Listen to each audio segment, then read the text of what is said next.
Byzantine gangster, while Ellery wrote appallingly overdue letters. On the 26th, he had packed and rested for the journey ahead, which he contemplated with no joy whatsoever. He had been working hard, and his bones lacked bounce. At 8 the next morning, he piled his suitcases into the antique Duesenberg, embraced his father, and took off. By some leer of fate, several of the servicemen he picked up early in the trip spelled him at the wheel while he was still fresh. But after he crossed the Mississippi, when he was beginning to feel the strain, not one of the hitchhikers he stopped for proved able to drive or had a license. So, by the evening of December 31st, when he pulled into a Hollywood already boiling over with New Year's Eve good cheer, he was weary in every cell and desperate for a hot bath and a good mattress. "I know, Mr. Queen," said the desk clerk with the basset eyes. "I know we confirmed your reservation, but—" It seemed that Ellery's room had been boarded by two ensigns freshly in from the South Pacific. "And in the finest tradition of the Navy," sighed Ellery, "they won't give up the ship. All right, I'm licked.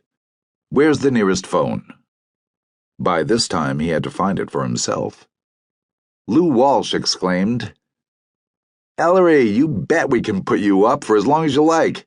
Get over here pronto. The party's going good." It certainly was. But he was unable to back out with grace, and it was almost dawn before he achieved the bath and the mattress. His sleep was turbulent. Voices howled faintly in his inner ear. He rocketed down an endless white line on an endless highway, and his fingers ached from steering with the sheet. From time to time, the world of his senses coupled with the world of his dreams and spawned phantasmagoria. Once he saw a splash of sunlight, smelled roses growing in freshly watered earth, but then his eyes slid shut again, and he struggled into a dark gray dusk somewhere in the mountain snows stained with splotches of blood like roses. And another time a radio voice pronounced a passionate "Helen," and immediately he was being tossed between the gong-tormented sea of Homer and a modern ocean hellishly aglare with exploding ships, while gongs sounded and resounded and the tormented sea roared in agony. He slept until dark, and he was still tired when he awoke, the hot shower barely lapping at the shores of his tiredness. Evelyn Walsh pounced on him.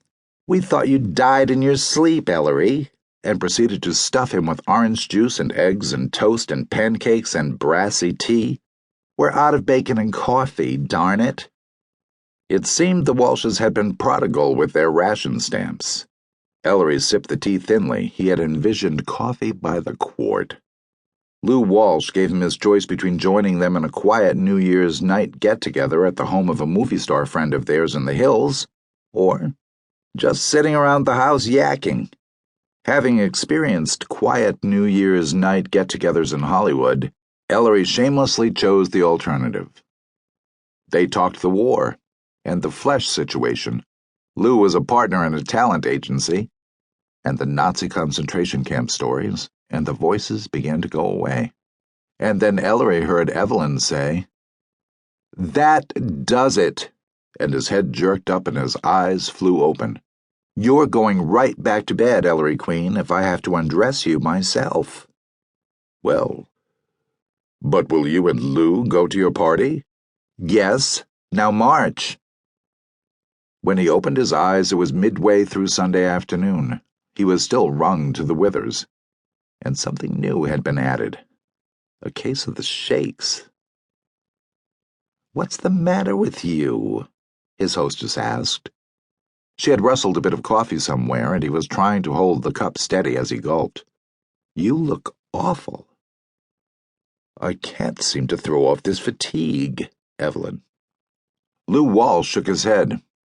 "If you feel this way now, Ellery, how are you going to live through the rat race? I understand this OWI fellow you're to work for at Metropolitan is trying to win the war all by himself." Ellery closed his eyes and said, "More coffee, please." The next morning he made it a point to get to the Metropolitan lot at 9 o'clock.